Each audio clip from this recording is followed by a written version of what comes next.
Detektor lži. Skúste niečo povedať a ja pomocou detektoru lži zistím, či klamete.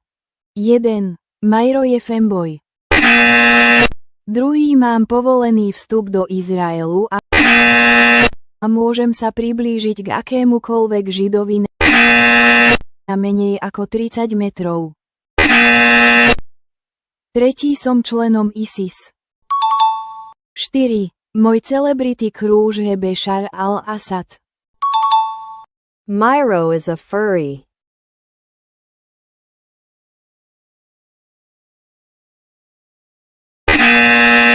Jeden. Za žiadnych okolností by som nekrekol Judy Hopps. Je džús. Kráti dane.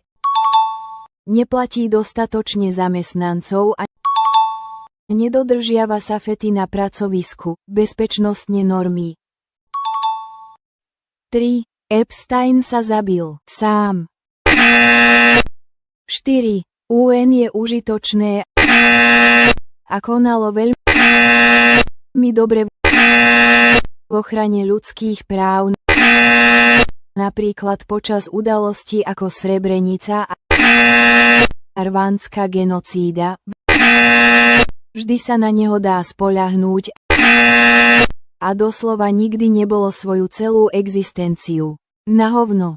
5. Majro je trockýsta.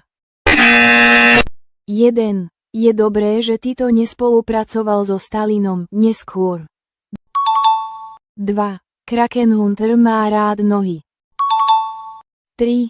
Čínština je super jazyk.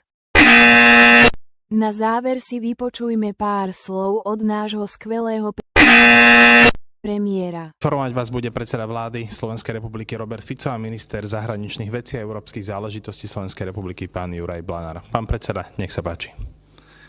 Ďakujem pekne. Vážený pán minister, dámy a páni, na úvod sa mi patrí zopakovať, že som naďalej zástancom zrušenia nedelných televízií a načných besied, ale keď som si pozrel všetko dnes sa vyjadrovať na Dokeľu on to pokazil.